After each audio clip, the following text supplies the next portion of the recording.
بسم الله الرحمن الرحيم الحمد لله رب العالمين الرحمن الرحيم مالك يوم الدين إياك نعبد وإياك نستعين اهدنا الصراط المستقيم صراط الذين أنعمت عليهم غير المغضوب عليهم ولا الضالين.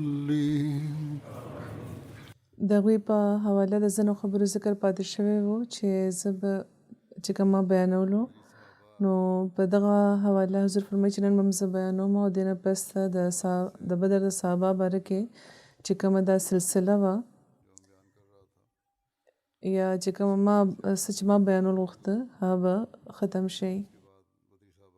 د حضرت عامر بن ربیعه باره کې لیکلي دي چې د هغوی د والد نامه ربیعه بن کعب بن مالک بن ربیعه وه. د هغوی نه ځینې روایتونه هم ملاویږي. عبدالله بن عامر ربیعه د خپلې مور د حضرت ام عبدالله لیلا بنت ابو حاسمه نه روایت کوي چې هغې بیانوي چې موږ د حبشه طرف ته روانېدونکي وو او عامر بن ربیعه زموږ د سکار په سلسله کې چېرته تللي وو چې حضرت عمر چې تر اوسه د شرک په حال کې وو هلته راغله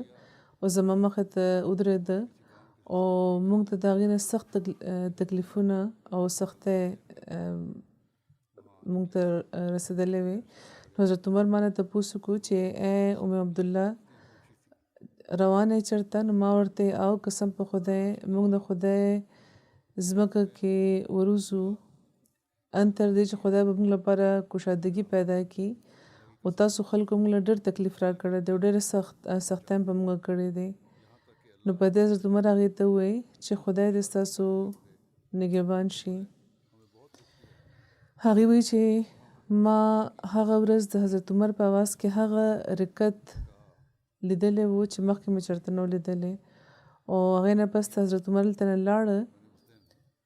او زموږ دلته نه تلو په وجه هغوی غمجن شوي وو. نو وایي چې په دې کې حضرت عامر هم د خپل کار نه فارغ شو واپس راغله. نو ما هغې ته وویل چې یا ابو عبدالله تاسو اوس د عمر او د هغې رکت او د هغوی تکلیف ولیده؟ هغې به ورته ویلي. نو حضرت عامر ورله جواب ورکړ چې آیا ته د هغې د مسلمانېدو خواهشمند دی؟ هغوی وویل چې ما ورته او نو په دې حضرت عامر وویل چې د خطاب خر خو مسلمانېدی شي خو دا کم تن چې تا اوس ولیدو یعنې حضرت عمر هغه اسلام نشي قبلولی. حضرت لیلا وایي چې حضرت عامر دا خبره د هغې ناامیدۍ په وجه کړې وه چې کومه د حضرت عمر د اسلام مخالفت او د سختۍ په وجه هغې کې پیدا شوې وه. حضرت عبدالله بن عامر بن ربیعه د خپل پلار نه روایت کوي چې رسول کریم صلی الله علیه وسلم مونږ د نخله سریې چې نامه سریه عبدالله بن جاش هم وه دا د بدر د غزا نه مخکې دا سریه شوې وه. هغې له چې مونږ روان کړو نو مونږ سره حضرت عمرو بن سراقه هم وو او هغوی د ګیډې نه سپک او قد اوږد وو او په لاره کې هغوی سخت وږي شوي وو چې د هغې په وجه د هغوی حال خراب و او موږ سره د تګ هغوی استطاعت نه لرلو او پرېوتو. دا د هغې د لږې حل و. نو موږ یو کاڼی راواخیستو او د هغې خېټې پورې مو وتړلو په مضبوطۍ او بیا هغوی موږ سره روان شو او بیا موږ د عربو یو قبیلې له چې ورسېدو نو هغوی زموږ ضیافت وکړو او د هغې نه پس بیا هغوی روان شو. هغوی بیا دا وایي چې ما اوسه پورې دا ګڼل چې د انسان خپې د هغې خېټه اوچته کړې وي حالانکه اصل کې د انسان خېټه وي چې خپې د هغې اوچتې کړې وي خپې د هغې په وجه هغه ګرځېدی شي. او چې کله یعنی د لږې حل وي فاقه وي کمزوري وي نو بیا انسان ګرځېدی هم نشي. حضرت ابو حمامه بیانوي چې رسول کریم صلی الله علیه وسلم په یو موقع حضرت عامر بن ربیعه او حضرت سال بن حنیف جاسوسۍ لپاره روان کړي وو. 8 هجري کال کې جنگ ذات السلاسل کې حضرت عامر بن ربیعه هم شامل وو. په دې کې د هغې په مټو باندې غشې لګېدلې او چې د هغې په وجه هغوی زخمي شوي وو. عبدالله بن عامر د خپل پلار حضرت عامر بن ربیعه نه دا روایت کوي چې یو ځل رسول کریم صلی الله علیه وسلم د یو قبر د خوا نه تېرېده نو هغوی تپوس وکړه چې دا د چا قبر دی. خلکو جواب ورکړو چې د فلانۍ ښځې دا قبر دی. نو هغوی وفرمایل چې تاسو ما له اطلاع ولې نه وه راکړې. خلکو ورته وویل چې تاسو ویده وئ نو موږ مناسب ونه ګڼل چې تاسو راپاڅو د خوبه. نو په دې رسول کریم صلی الله علیه وسلم وفرمایل چې داسې مه کوئ، ما د خپلو جنازو لپاره راغواړئ. او بیا رسول کریم صلی الله علیه وسلم هلته صفونه جوړ کړه او هملته یې جنازه د هغې وکړه، هملته قبر سره. عبدالله بن عمر بیانوي چې د هغوی والد حضرت عامر بن ربیعه وی چې رسول کریم صلی الله علیه وسلم چې به چېرته یوې سریې له موږ روانولو نو موږ سره به د لارې لپاره صرف د کجورو یوه تیله به وه او د لښکر امیر به زموږ ترمنځ یو موټی کجورې به تقسیم کړه او ورو به حل تر دې ورسېده چې یو کجوره به راکوله او بیا ورو به هغه هم ختمېدل شروع شه. نو بیا به په سفر کې یوه کجوره یو تن ته میلاوېده. نو حضرت عبدالله وی چې ما ورته وی چې په یو کجورې به ستاسو څه کېده، خېټه به هم څه پرې مړېده. نو هغوی وی چې زویه داسې مه وایه ځکه چې د دې اهمیت موږ ته به هغه وخت معلومېدو چې کله به موږ سره غم نه وه. یعنې د چا چې فاقه وي نو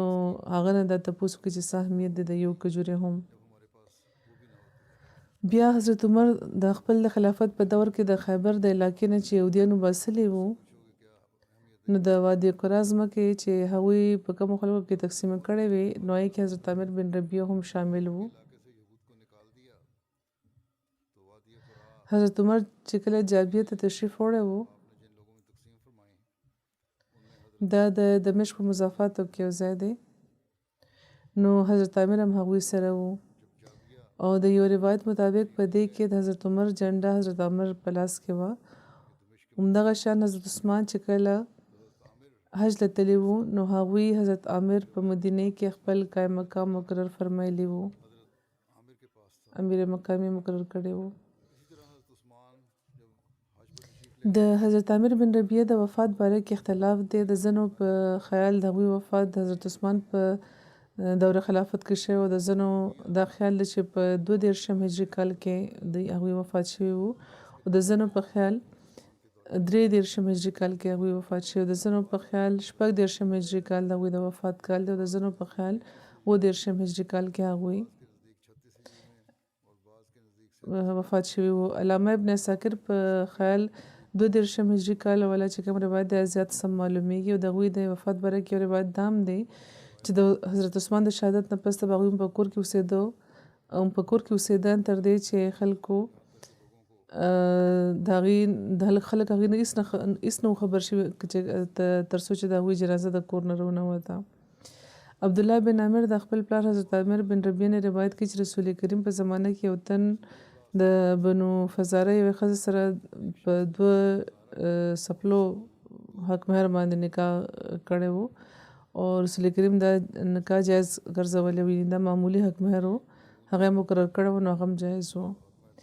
عبدالله بن عامر د خپل پلار حضرت عامر بن ربیعه نه روایت کوي چې هغوی د رسول کریم لیدلي وو چې هغوی په سفر کې خپل اوښې باندې سورو او په د شپې نفل کړی وو. رسول کریم هغه طرف ته مخ کړی کوم طرف ته چې د هغې اوښه روانه وه، یعنې سفر کې چې چېرته مخ یې د چې کومه سورلی وي نو هغې طرف ته مخ کول لمونځ کول دا جایز دی. حضرت عامر بن ربیعه بیانوي چې زه رسول کریم سره یو توره شپه کې په سفر وم، موږ یو مقام ته ورسېدو، هلته ورکوز شو نو یو تن کاڼي راغونډ کړه او د لمونځ لپاره ځای جوړ کړو، هلته موږ لمونځ وکړو. سهار موږ ته معلومه شوه چې زموږ مخ د قبلې نه بل طرف ته و.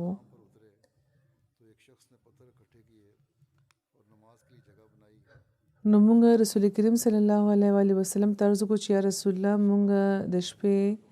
چې مونځ کړی و نو د قبلې نه په بل مخ هم کړی و نو په دې خدای پاک د آیت نازل فرمایلی و چې ولله المشرق والمغرب فاینما تولوا فثم وجه الله چې یعنی مشرق او مغرب هم د خدای پاک لپاره دي نو چې کوم طرف ته تاسو مخ کوئ هلته به د خدای پاک جلوه بیا مومئ یعنی که غلط فهمي نه داسې وشو نو څه حرج پکې نشته حضرت عامر بن ربیعه بیانوي چې رسول کریم صلی الله علیه و آله وسلم فرمایل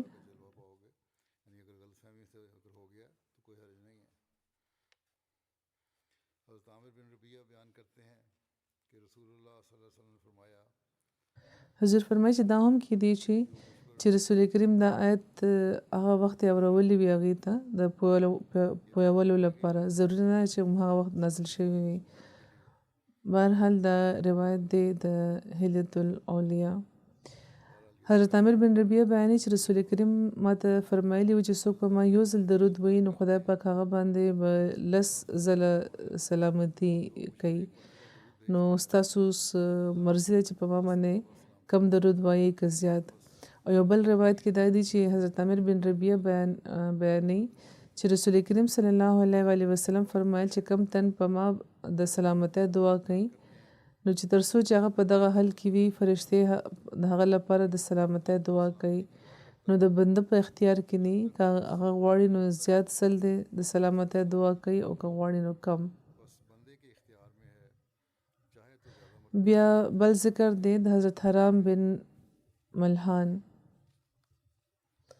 د حضرت حرام بن ملحان باره کې دا راغلی چې د هغوی نسل مخکې نه و چلیدلی حضرت عبدالله بن ابي طلحه نه روایت دی چې هغوی وی چې حضرت انس ماته دا بیان کړ نبی کریم صلی الله علیه و آله وسلم د هغې ماما حضرت حرام بن ملحان ته چې د ام سلیم ورور و د اویا کسانو سره چې په اسونو سوارو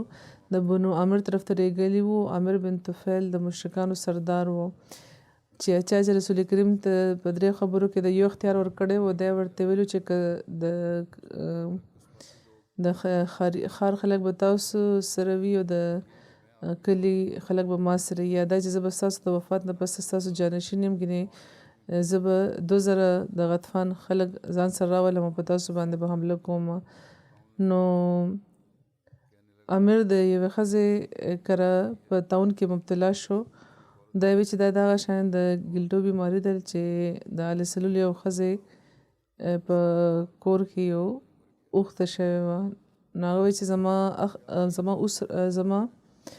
زما اس راولی او په هغه باندې هغه سور شو او د خپل د اس په باندې سور هغه مړ شوی و اخر د هغه انجام باره کې دا ذکر شروع کړی و چې بیا روایت کې دی چې دغه قبیلې ذکر هم دی چې د ام سلیم چې کوم رور حضرت حرام بن ملحام هغه یو ګډ تن او یو بل تن چې د فلانې قبیلې سره تعلق لرلو هغه ځان سره کړی او د بنو عمر له تللی وو او حرام هغوی دواړو ته وی چې تاسو به جوختو صحیح زه دې له ورځمه او که هغې ماله امن راکړو نو تاسو به راشئ او که زه وچلم نو بیا به تاسو خپلو ملګرو له واپس لاړ شئ هغې ته به ووایي حضرت حرام امیر له ورغلو او دا ورته چې ته ماله امن راکې چې زه د رسول کریم پیغام ورسوم او هغه چې دا وویل نو هغې سره خبرې کول شروع کړې د قبیلې خلکو ته اشاره وکړه او هغې د وروسته نه راغله او هغې په نیزه ووهل چې کوم د هغې د جسم نه آر پار شو نو حضرت حرام رضی الله تعالی عنہ د زخمونو نه چې کوم وینه روانه شو هغه په لاس کې واخیسته په خپل مخ یې مږلې و او دا وی چې الله اکبر فزتو ورب الکعبه یعنی قسم الله اکبر او د قسم د کعبې د رب چې ما خپل مراد بیا مونته بیا خلک د بل تن پسې روان شو او هغه هم ووجلو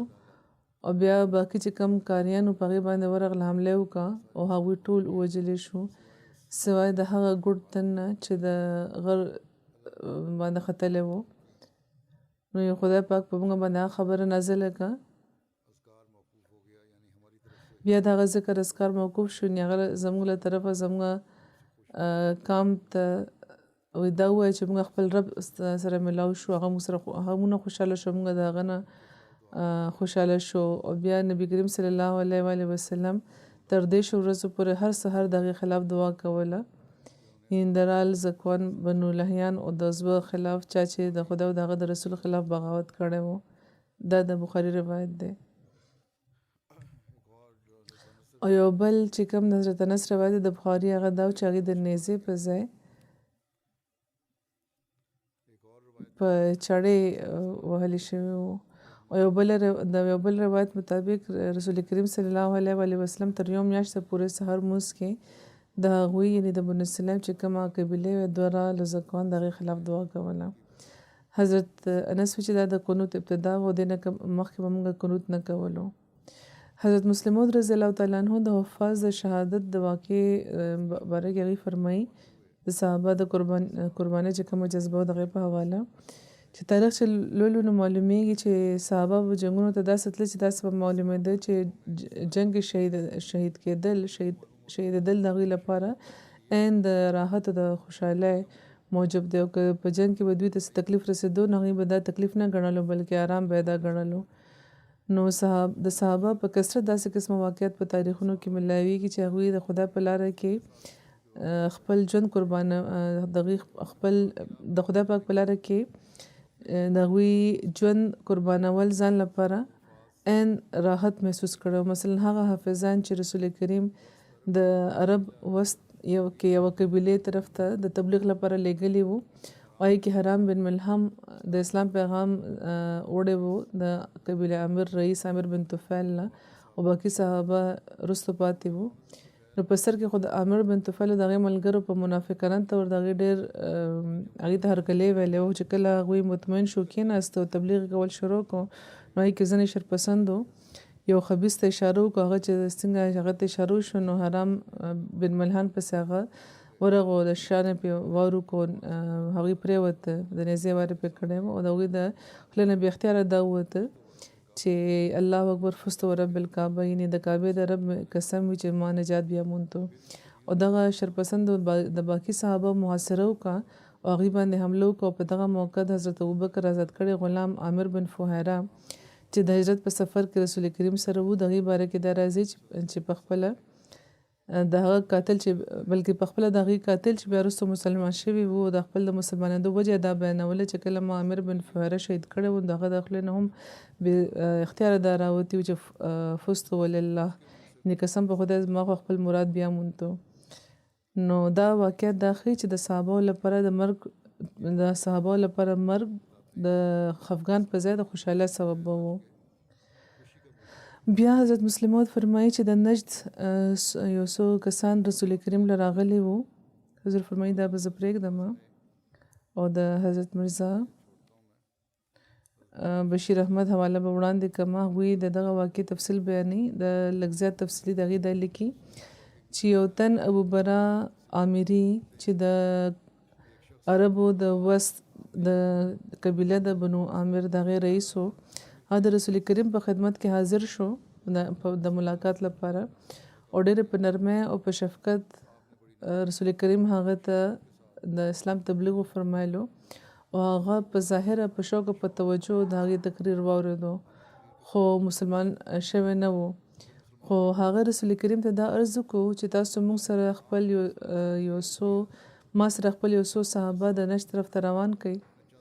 چې هغوی هلته ورشي او د نجد خلکو ته د اسلام تبلیغ وکړي او ما ته دا امید دی چې نجدیان به ستاسو دعوت نه رد کوي نو هغوی وفرمیل چې زه خو د نجد په خلکو باندې اعتماد نه لرم نو ابوبرا ورته چې تاسو بیخي فکر مه کوئ زه د هغې د حفاظت ضمانت ورکوم نو ابوبرا د یو قبیلې رئیس او اثر لرونکی ته نو رسول کریم د هغه په اطمینان ورکولو یقین وکړو او د صحابه یوه ډله د نجد طرف ته روانه کړه دا د تاریخ روایت د بخاري کې راځي چې د رالو د زکوان قبیلې چې د مشهورې قبیلې د بنو سلیم دا خاخونه و د هغې یو څو خلک رسول کریم په خدمت کې حاضر شو د اسلام اظهار یې وکړو خواست یې وکړو چې زموږ کام کې چې کوم خلک د اسلام دشمنان دي د هغې خلاف زموږ امداد لپاره دا تشریح نه ده شوې چې کم قسمه امداد خو چې د هغې خلاف زموږ امداد وکړي خو بهرحال هغوی وایي چې زموږ امداد لپاره یو څو کسان موږ سره روان کړي، نو هغوی دا ډله ورسره روانه کړه. او د دغو دواړو روایتونو د مطابقت دا صورت کیدی شي چې د رالو د زکوان خلکو سره ابو برا عامري چې د عامر قبیلې رئیس و، هغه هم راغلی و او هغه د هغې له طرف رسول کریم سره خبره کیدی شي چې کړي. نو د تاریخي روایتونو مطابق د رسول کریم دا وینا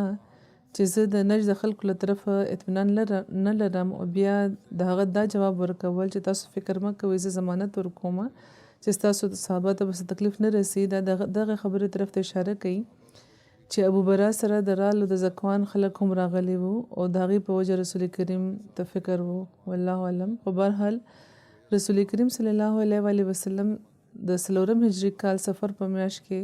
د منذر بن عمرو انصاري په امارت کې د صحابه یو ډله روانه کړه. دا خلک زیاتره انصار وو او اویا د دوی شمیر وو او تقریبا ټول قاریان وو، یعنی قرآن خوانه وو. او د ورځې به دوی د ځنګل نه لرګي راغونډولو، د هغې په باغو پیسو به دوی خپله ګزاره کوله او د شپې ډېره برخه به دوی په عبادت کې تېروله. او چې کله دا خلک هغه مقام ته ورسېدي چې د یو کوی په وجه د بیر مونه په نامه مشهور وو،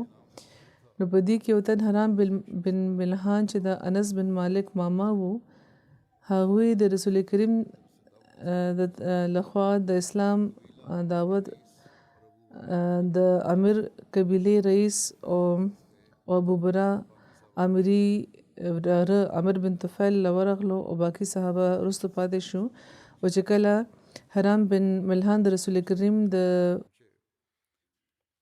پیغمبر په تور باندې د عامر بن طفیل او دغه ملګرو له ورسېدل، هغوی په سر کې خو په منافقانه طور هغوی ته هرکلي ویلو. خو چې کله دوی کېناسته، حرام بن ملحان د اسلام تبلیغ شروع کو، نو ځینې شرپسندو چا یو تن ته اشاره وکړه چې دا په دغه تن باندې بې ګناهه چې کوم پیغمبر دی، په دې باندې د له رسل راشه په دې باندې حمله وکړه. نو هغه حمله وکړو، ملته هغې ووجلو. او هغه د حرام بن ملحان په خوله باندې د الفاظو چې الله اکبر فزتو ورب الکعبه، یعنی قسم الله اکبر قسم د کعبې د رب چې زما خپل مراد بیا مونته. عامر بن طفیل د رسول کریم چې کوم پیغمبر وو، دغه په قتل اکتفا ونه کړه، بلکې دغه نه پسته د خپل قبیلې بنو عمر خلک هغې ولمسول چې هغوی چې کوم باقي مسلمانان دي، د مسلمانانو چې کومه ډله وه باقي، هغوی باندې د حمله وکړي. خو هغوی د دغه خبرې نه انکار وکړو، دا یې وویل چې موږ د ابو برا ذمهداري ورکړې ده دغه خلکو، او زموږ په حمله نه کړو د مسلمانانو باندې. نو په دې عامر د سلیم قبیلې چې کوم رال او زکوان خاخونه وو، اوس به هغې ته چې کوم د بخاري روایت دی، د هغې د ځان سره که او دوی ټول د مسلمانانو هغې وړې شانې ډلې او بېوسه ډلې باندې هغوی حمله وکړه. او مسلمانان چې دا وحشن ولیده چې په دې باندې د دې طرف ته را روان دي، نو دا یې ورته ویل چې موږ خو تاسو سره څه مطلب نه لرو، موږ خو د رسول کریم له طرفه یو کار لپاره راغلي او موږ تاسو سره جنګ له نه یو راغلي. خو هغوی یو خبره هم دغې واونرده او ټول یې ووجل. په دغو صحابو کې چې کوم هغه وخت موجود وو، صرف یو تن پاتې شوی و چې ګوډ و او هغه د غر د پاسه ختلی و.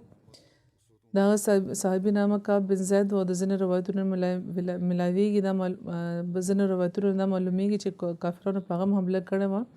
او هغه ژوبل شوی و، کافرانو هغه مړ ګڼلی و، پرېښی و، خو اصل کې هغه ژوندی و، نو هغه بیا بچ پاتې شوی و. بهرحال د صحابه په دغه ډله کې 2 کسان، یعنې عمرو بن امیه زمري او منذر بن محمد هغه وخت د اوښانو سرولو لپاره د ډلې نه بیل شوي وو، خو دخوا تللي وو. نو هغوی چې د لرې نه خپل د ملګرو طرف ته نظر کو، نو هغوی وکتل چې کوم ځای کې هغه هغوی پرېښي وو چې د مارغان دي چې په هوا کې الوزي لګیا دي.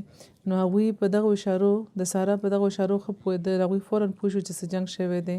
هغوی چې واپس راغله، نو ظالمان کافران هغوی ولیده چې د هغوی چې کومه کارنامه وه د کشتو خون، هغه د هغې د نظر وړاندې وه. نو چې هغوی د لرې نه دا نظر ولیده، نو فوراً یو بل سره مشورو وکړه چې موږ د څه کول پکار دي. یو چې موږ دلته نه تښتېدل پکار دي او مدینې ته ورتلل پکار دي، رسول کریم له اطلاع ورکول پکار ده. خو بل دا رای قبول نه کو دا و چې زه خو د هغه ځای نه به چېرم نه تښتم چېرته چې زما امیر منذر بن عمرو شهید شوی دی نو هغه ورمخکې شو وجنګېد او شهید شو او دا بل چا چې نامه عمرو بن امیه زمري و هغه کافرانو ونیوو بندیوان کو غالبا چې هغه به موجلې وي خو چې کله هغې ته معلومه شو چې دا د زمر قبیلې سره تعلق لري نو عامر بن طفیل د عربو د دستور مطابق د هغه د تندي یو څو وخته کټ که او هغه رها که یو د تندي یو څو وخته پرې که او رها یې کو دا ورته چې زما مور د قبیله مزر د یو غلام د آزادولو منت منلی و نو زه د هغې په بدل کې تا پرېږدم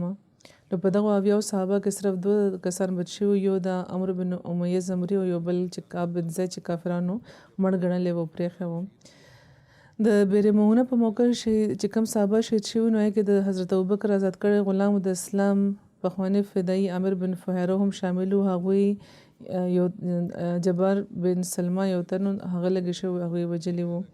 جبار بیا وروسته چې مسلمان شو نو هغې د خپل د مسلمانېدو وجه به دا بیانوله چې کله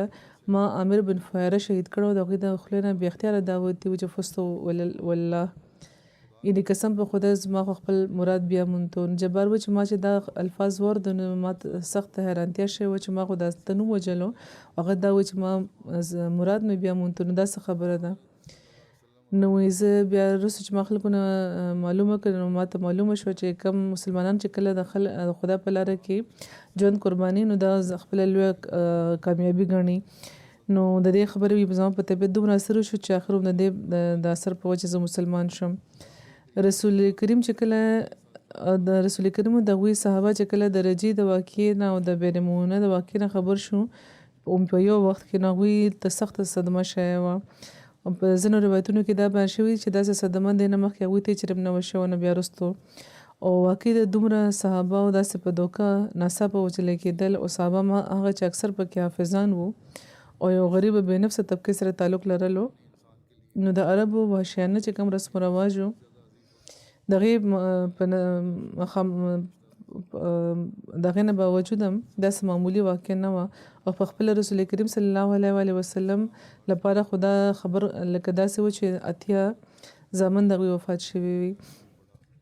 بلکې دې نه هم زیات ځکه چې د یو روحاني انسان لپاره روحاني رشته یقینا د هغې نه ډېره زیاته ګرانه وي لکه څومره چې یو دنیادار تن ته د خپله دنیاوي رشته پې ګرانه وي بیا رسول کریم صلی الله علیه وسلم ته دومره سخته صدمه شوې د دغه حادثاتو خو اسلام په هر صورت کې د صبر حکم ورکوي نو ځکه چې هغوی دا خبر واورېده نو ان لله و انا الیه راجعون ویلي وو او دا الفاظ بیا ویلي خاموشه شوي وو چې دا د ابوبرا د کار نتیجه ده ګینې زه خو ما خو دا نه خوښول چې زه دا دوی ولېږم او زما خو د نجد خلکو له طرفه زما مخکې نه ما ته خدشات وو بیا ذکر دی د حضرت سعد بن خوله د هغوی تعلق د بنو مالک قبیلې سره و بنو مالک بن حصل بن عامر بن لوی د ځینو په خیال کې هغوی د بنو عامر حلیف وو او اهل فارس کې شامل وو چې یمن ته راغلي وو آباد شوي وو او عامر بن سعد د خپل پلار سعد بن وقاص نه روایت کوي چې هغوی رسول کریم هغوی وی چې رسول کریم د حجت الوداع په موقع زما عیادت فرمایلی وو او په هغه بیماری کې چې زه ته مرګ ته جوخت رسېدلی وم ما ورته عرض وکړو چې یا رسول الله زما تکلیف چې کم حده رسېدلی دی او تاسو هغه ګورئ زه مالدار یم او زما وارث سوای زما د یوې لور نه هېڅوک هم نشته نو زه د مال دویمه برخه په دریو کې دویمه برخه صدقه کړم نو هغوی وفرمیل چې نه نو ما عرض وکړو چې زه د دې نیمه بیا صدقه کړم نو هغوی وفرمیل چې نه دریمه برخه یې صدقه کړه او دریمه هم ډېره ده نو بیا فرمایي چې ما بیا د هغوی دا وفرمیل چې خپل وارثان په ښه حالت کې پرېښودل هغوی محتاجه پرېښودونه بهتره دي چې لکه په داسې حال کې چې هغوی د خلکو مخې ته لاس خورئ او تاسو د خدا پاک رضا چې غواړئ او چې سم خرج کوئ نو تاسو له به د هغې اجر ورکړی کېږي اندر دی چې یوه نوړه چې تاسو خپل د ښځې خوله کې اچوي د هغې هم اجر دی نو ما ورته عرض وکړو چې یا رسول الله آیا زه خپل ملګرو نه به وروسته پاتې کړی کېږم همدلته به زه وفات شم نو هغوی وفرمیل چې ته به وروسته نه پاتې کېږي بلکې چې کم نیک عمل ته کوې د هغې په ذریعه چې ته د خدای رضا غواړې نو د هغې په ذریعه به تا ته درجه او رفعت تا ته ترلاسه کېږي او دا خبره بعیده نه چې ته وروسته پاتې شي یعنې عمر به دې وګرځي ان تر دې چې کامونه به تانه فایده پورته کوي او څه نقصان هم پورته کوي. فرمایي چې بیا هغوی دا فرمایل چې خدای زما د اصحابو هجرت پوره کا او هغوی د واپس نه کې. خو سعد بن خوله راوي وایي چې رسول کریم د هغې لپاره د غم اظهار فرمایلی ځکه چې د هغوی د هجرت نه پس په مکې کې وفات شوي وو. و یو روایت کې چې رسول کریم سعد بن خوله لپاره افسوس به کول چې هغوی په مکې کې وفات شو، دا ځکه چې چا چې مکې ته هجرت کړی وو نو رسول کریم نه خوښول هغوی لپاره چې هغوی دلته واپس راشي یا په حج یا عمره کولو نه زیات دلته ایساري. اسماعیل بن محمد بن سعد نه روایت دی چې رسول کریم نصائب بن عمر القاری ته حکم ورکړو چې که سعد بن خوله په مکه کې وفات شي نو هغوی د مکه کې ښخ نه کړی شي. او د یو روایت مطابق سعد بن ابي وقاص په باره کې رسول کریم دا فرمایلی وو چې که دوی په مکه کې وفات شي نو دوی په مکه کې نه ښخوي. حضرت سعد بن خوله چې کله د حجة الوداع په موقع وفات شو نو د هغوی اهلیه بیماره و د ماشوم نو د هغوی په وفات لا زیات وخت نو شوی چې د هغوی وضع حملو شو. ماشوم پیدا کېدونکې وفات نه څه موده مخکې او د وفات نه څه موده پس د ماشوم پیدایش وشو. په روایتونو کې راځي چې 15 شپو یا دن په کم وخت کې ماشوم بیا شوی و چې کله هغوی د نفاس نه فارغ شو نو هغوی د نکاح پیغام چې چا ورته رالیږلو د هغې لپاره سنګار کړی و نو هغې له ابو سنابل بن بوکاکن چې د بني عبدالدار یو تن و هغوی راغله باکک او هغې ته ووایي چې دا څه خبره چې ته زه دا ګورم چې ته ځان داسې ښایسته کړی دی، آیا ته د نکاح اراده لرې؟ قسم په خدای ته نکاح نشي کولی تر څو چې په تا 4 میاشتې 10 ورځې تېرې نه شي. صبي وایي چې ما هغې ته دا ووایي چې ما خو د ماښام وخت جامع واغوستی چې کله هغې ما ته دا ووایي نو ما ماښام وخت بیا کپړې بدلې کړې او زه رسول کریم له ورغلم او هغې نه مې دې باره کې تپوس وکړو نو هغوی فتوا ورکړه چې کله چې وضع حملو شو نو ته حلاله شي. اوس ما ته هغوی دا ووایي چې ته که ته غواړې نو واده کولی شي. نو داسې حضور فرمایي چې ځینو مسلو پته وچلي. حضرت ابو الحسن بن التهیان دی د هغوی ذکر دی. د دې د رور نامه حضرت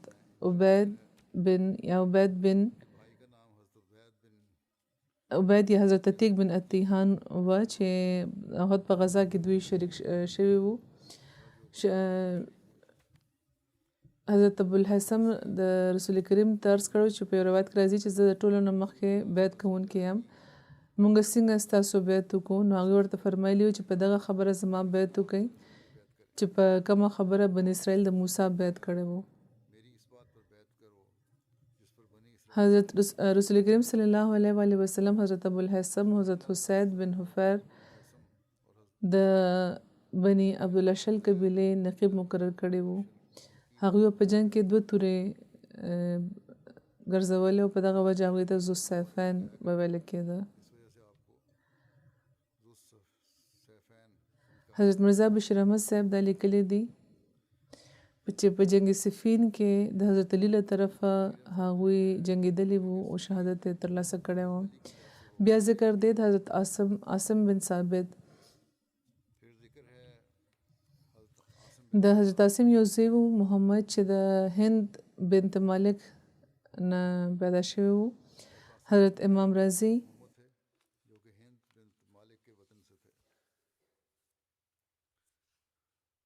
دا کم خلک چې د احد په جنگ کې د رسول کریم ته جوخت وو د هغې باره کې حضرت امام رازی د یو آیت په تشریح کې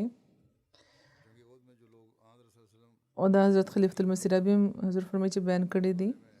د 1400 کسانو باره کې هغوی قطعي شهادت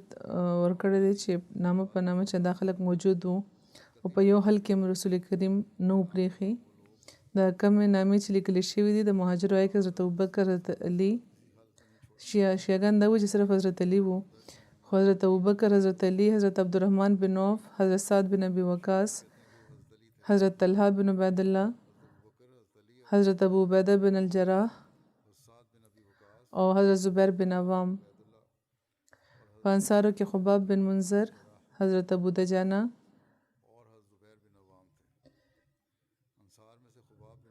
حضرت عاصم بن ثابت،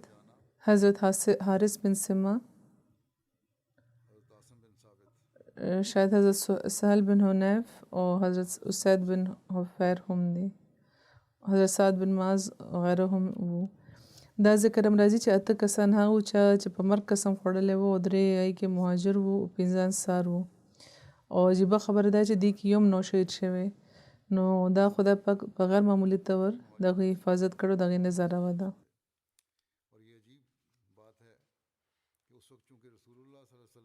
بیا بل ذکر دی د حضرت سهل بن حنیف انصاری.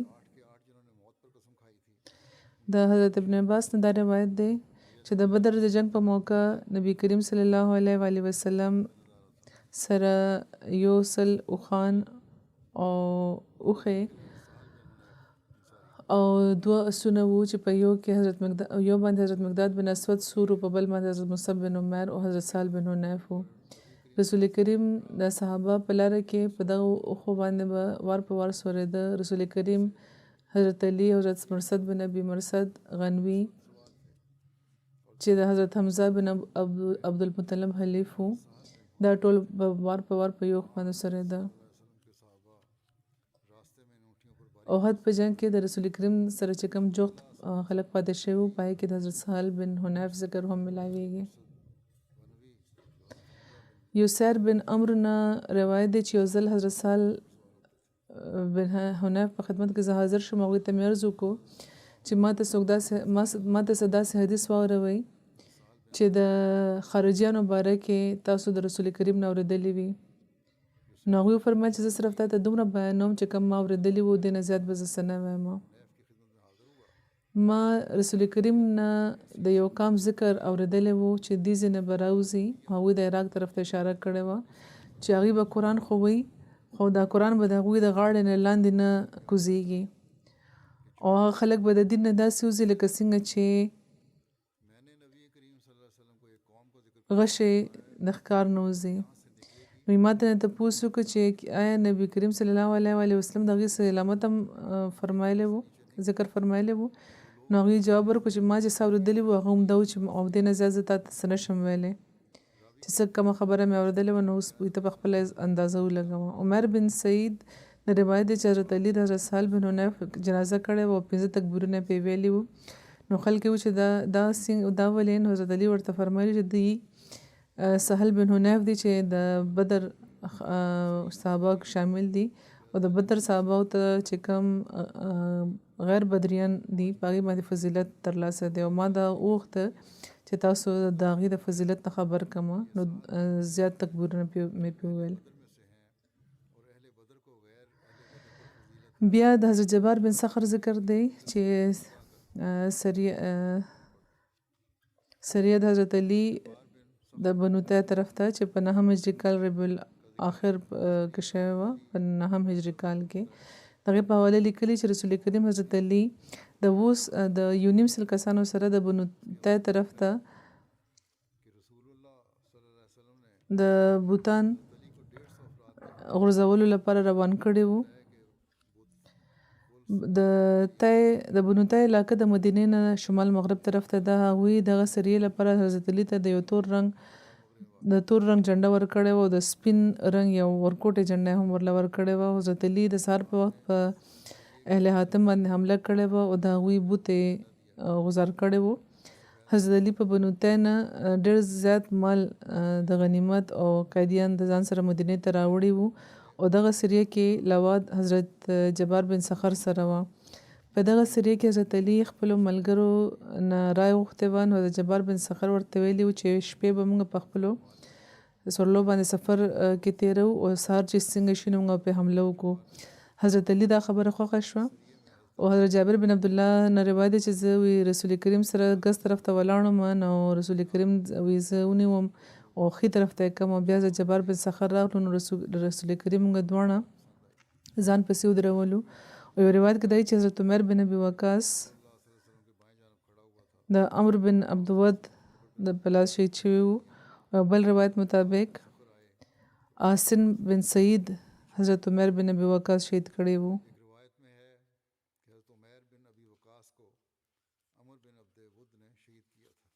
حضور فرمایي دا د حضرت عمر بن ابي وقاص ذکر دی د سخر ذکر خو ختم شوی و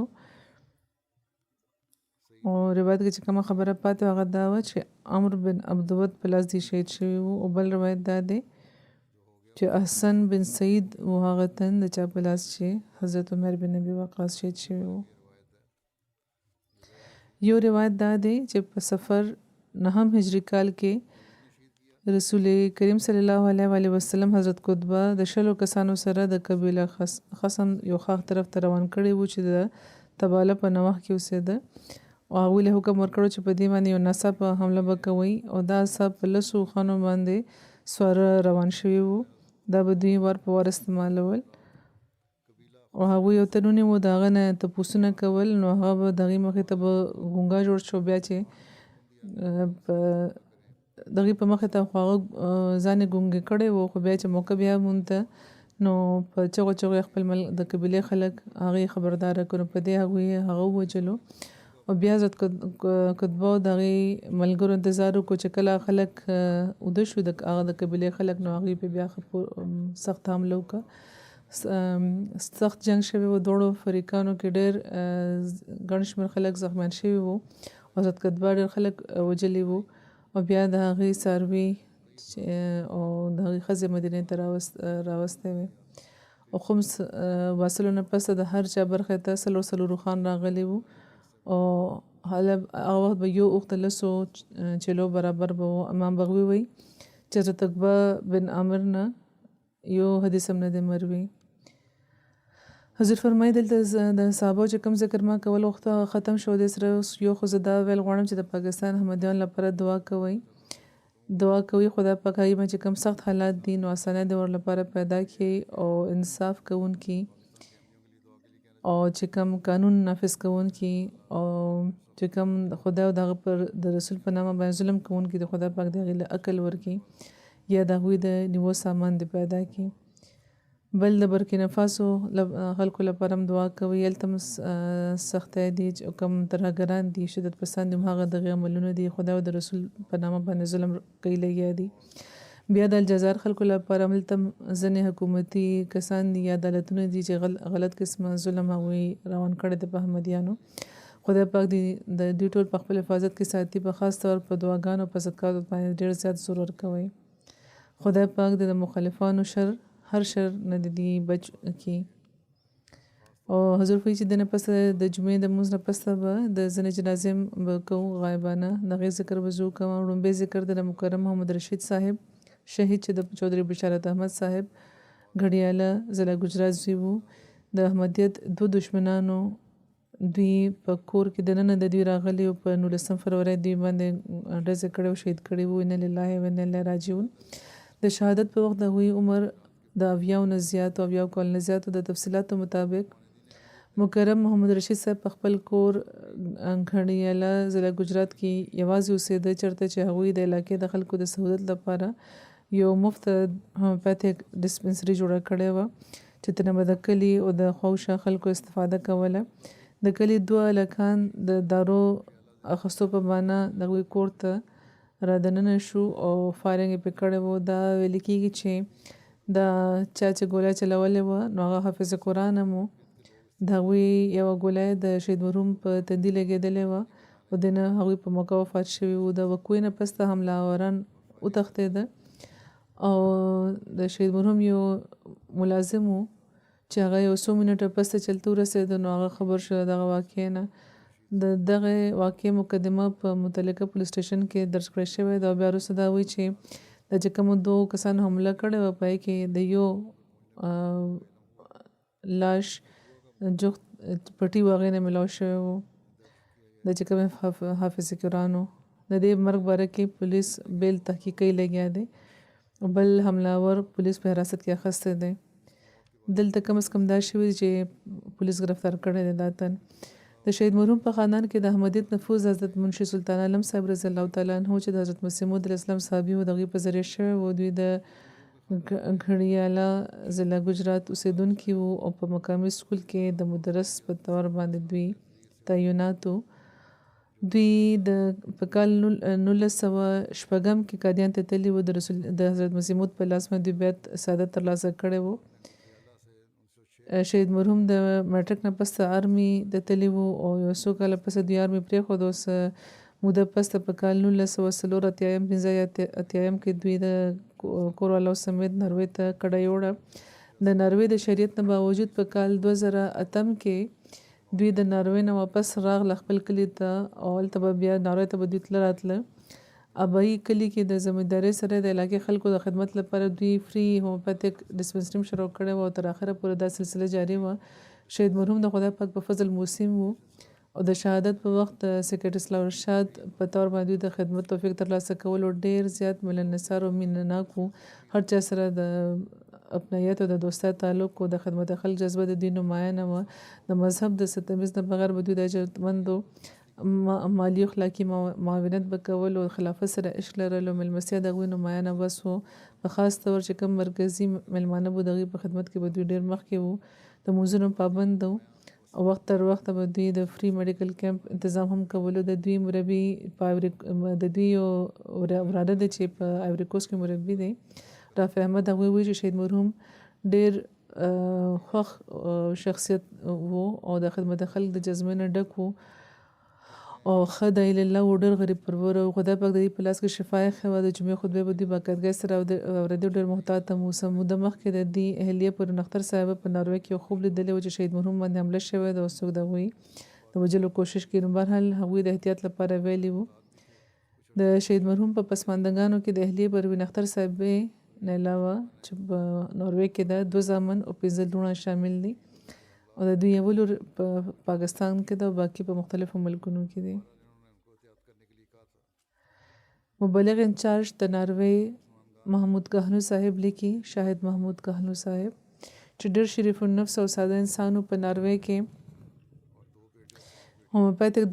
داروګان سره به دوی د خلکو خدمت کولو او د اوس ریټایرمنټ پس تقریبا 12-14 کاله نه دوی پاکستان کې خپل کلي کې اوسېده د خلکو خدمت دوی کولو او دغه دوران وخت په وخت به دوی ناروې ته راتله. خدای پاک د هغې په لاس کې شفا یې ښه وه. د مریضانو مدد لپاره به هر وخت دوی تیار وو. کور ته به هم ورغله دارو به ورکول. د دې اهلیه د دې خپلوانو نه دې کړې وه او هغې مخکې بیعت نه و کړی خو د خپل د خاوند مخالفت به هم هغوی نه کولو او د خپلو ټولو ماشومانو ودونه هغوی په احمدیانو کې کړي وو. خو آخري ځل چې کله د اکتوبر کال 2013 کې ناروې ته راغلي وو نو په اهلیه باندې دوی بیعت کړی و. دا یې وایي چې زه خو راغلی دې لپاره چې په دې بیعت وکړی شم. وایي چې هلته پاکستان کې مخالفت ډېر زیات دی. دړکې راکړې کېږي خو د غربت هم ډېر زیات د خلک داروګان نشي اخیستی. زما په وجه د غریبانو ته مفت علاج میسر دی د هغې مدد کېږي لګیا دی. نو ما ته د مرګ ویره نشته هغه خو یو ځل راځي. احمدیان حضور فرمایي خو بیا هم خدمت کوي لګیا دي د انسانیت او بې ویرې کوي لګیا دي. نو خدای پاک د مکرم محمد رشید صاحب شهید سره د مغفرت او د رحمت سلوک وفرمایي او د شهید مرحوم چې کوم پسماندګان دي هغې له د صبر او حوصله ورکړي. بل چې کوم ذکر دی بلکې 2 کسان دي په دې کې مکرمه امانی بسام اجلادي صاحبه او عزیزم صلاح عبدالمعین قتیش د اسکندرون ترکی. د سلسله مربي او صدر جماعت صادق صاحب لیکي چې 8 فروری کال 2003 په ترکیه کې چې کومه دوه لوی زلزلې راغلې وې نو پای کې 2 احمدیان وفات شوي دي چې مور زوی وو. انا لله و انا الیه راجعون. د نه علاوه په زلزلې کې په عمومي طور ټول احمدیان د خدای پاک په فضل محفوظه پاتې شوي دي خو ځینې لږ ډېر زخمیان شوي دي. وفات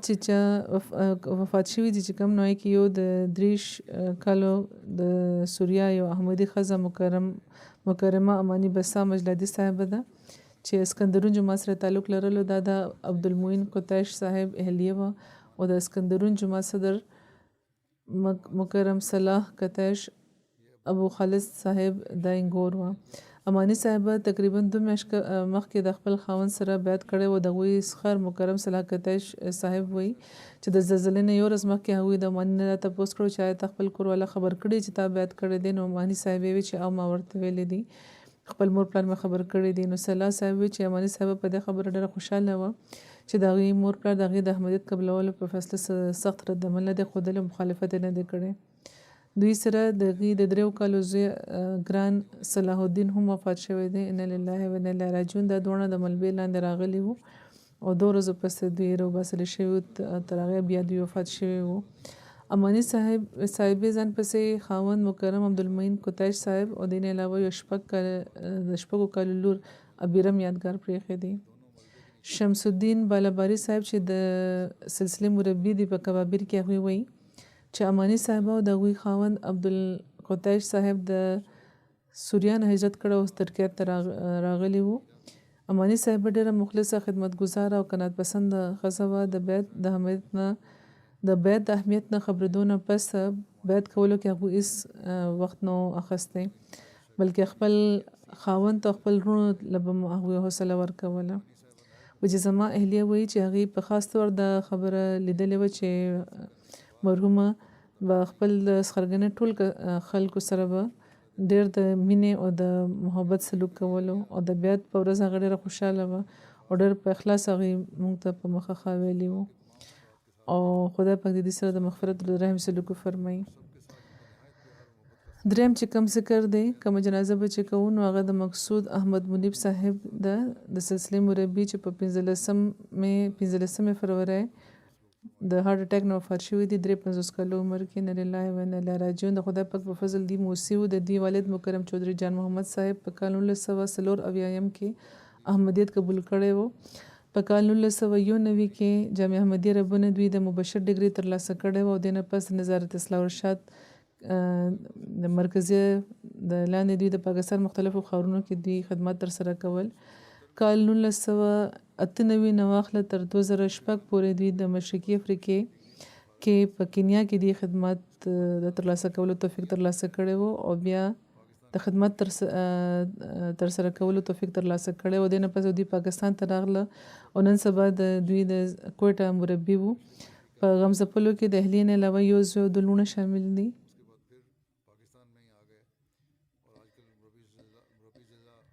ناظر اصلاح ارشاد صاحب هم دا لیکلي دي چې ډېر مخلصه، په وفا کار کوونکي او ډېر په محنت کار کوونکي مربي وو. د کوټه مربي عبدالوکیل صاحب لیکي چې د واقفینو به دوی ډېر احترام کولو، چې د کومې خبرې نه به دوی علم نه لرلو نو ما نه به تپوس وکړو او ډېر حالانکه وایي زه د هغې نه عمر کې دي نه ډېر کم وم او دوی یو ډېره موده دوی په کینیا کې تېره کړې او همیشه د دوی په خبرو کې به د کینیا ذکر وو او د کینیا خلک د دوی زړه ته ډېر جوخت وو او اکثره به دوی دا وی چې د کینیا خلک په اخلاص کې ډېر مخکې دي او ډېر مینه ناک دي. د قائد مجلس دی فرید مبارک صاحب هغوی دا لیکي چې ډېر نفیس، پاکبازه، د دین فدایي، د جومات له خاطره ځان قربانونکي، خلافت سره بېکچه مینه کوونکي انسان و دي. او چې کله معلومه شو دي ته چې د سینیر مربي دلته کوټه ته تبادله شوی ده نو زه ډېر خوشحاله شوم چې د کوټه جومات ته د دې ضرورت و. نو په وړومبي ملاقات کې هغوی زما زړه ګټلی و او چې په کومه ورځ هغوی د کوټه جومات کې دا وړومبی خطبه ورکړې وه نو هر اورېدونکي د هغوی تعریف کړی و. ډېر مهمان نوازه و. هر چا ته به دوی دعوت ورکولو کور ته د راتلو، ډېر خدمت به یې کولو او د هغې په زړه کې د جومات لپاره چې کم درد و هغه به د هغوی سترګو نه ښکارېدو. چې تقریر به یې کولو نو دومره جوش ولوله به د دې په انداز کې وه چې د اورېدونکو د سترګو نه به اوښکې روانې شوې. اجلاساتو دورو کې به دوی شاملېده او د هر چا په زړه کې به دوی جومات لپاره د فکر پیدا کولو ښه پوره کوشش کولو. دوی سره د جومات د علم یوه خزانه وه، عاجزي پکې دومره وه چې دومره عاجز انسان ما په خپل ژوند کې چېرته نه لیدلی. او بیا وایي چې 13 جمعه یعنې کومه جمعه چې د دې وفات شوې د هغې نه په مخکې چې کومه جوه نه وي د هغې په مخ باندې یو بل شان نور ښکارېدو. خو چې کله زما نظر په دوی پرېوتو نو ما ناظر عمومي صاحب مخې ته هغې اظهار هم وکړو چې نن خو مربي صاحب ډېر ښایسته ښکاري لګیا دی. موږ ته دا معلومه نه وه چې دا به د هغوی آخري جمعه وي. دې نه پس هغوی وفات شو. خدای پاک د دې سره د مغفرت او د رحم سلوک وفرمایي، درجات د ورته اوچت کړي. د دوی ټولو جنازې حضور فرمایي چې موږ به کوو. کہ یہ ان کا آخری جمعہ ہے، اس کے بعد ان کی وفات ہو گئی. اللہ تعالیٰ ان سے مغفرت و رحم کا سلوک فرمائے، رجعت بلند کرے. ان سب کے جنازے انشاءاللہ ابھی پڑھاؤں گا.